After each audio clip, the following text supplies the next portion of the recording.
You got to look after yourself. I mean, there's stories in there that we were doing, like drinking and taking sleeping tablets at the same time, like during the day, and betting on who fell asleep last. You know, things like. I mean, you can't be a professional footballer like that anymore. I mean, you know, as a drug addict as well, which you ain't being a professional footballer nowadays. I mean, you have to be so different now. You know, you look at Jack Wilshere, and I read about him the other day, and Arsene Wenger saying about the drink.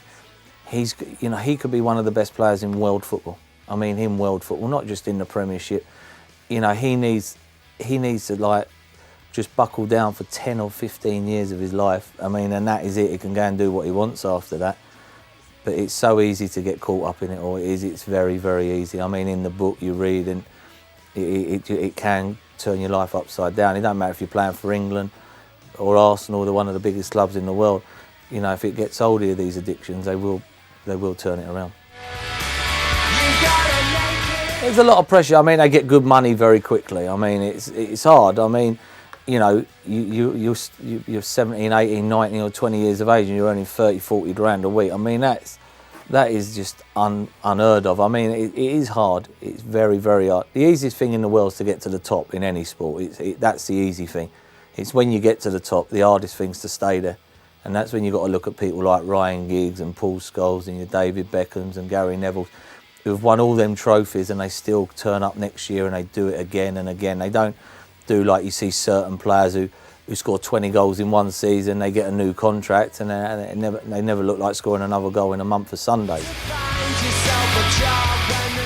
One day we were playing away at Middlesbrough, and on a Friday we used to, you know, one of the lads would go to the betting shop and put a couple of bets on for the lads for on the way or for the Saturday. And Gazza went this time, without us knowing. He took the coach, the brand new coach, which was about 500 grand's worth of coach. And he just got in it, drove it up the road. And as he drove it up the drive, as he went to turn left, in a normal car, you just turn left. Instead of going like further forward and then left in a coach, he just scraped it all and he dented all the inside. And we couldn't get the kit out. So he was a bit worried if we could play the game or not. But that's Gazza. He's still the best player I've ever played with by a million miles, or definitely English player.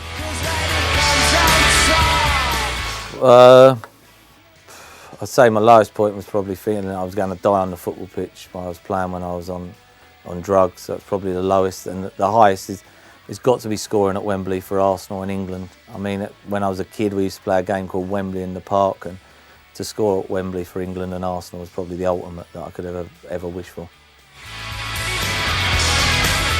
It just shows you how quickly you can get into it. I mean, it is, you know, these lads have got everything at their feet. I mean, it's the best job in the world. It's the ultimate, and you know, you just hope that he don't go the other way. And you hope for every footballer they don't, because you know it goes quickly. People used to sit me down, Jules Graham, at 20, and say, you know, look after yourself because this football finishes very quickly. And you used to think, oh, shut up, you know, I've got 15 years left yet or something. But they go like that.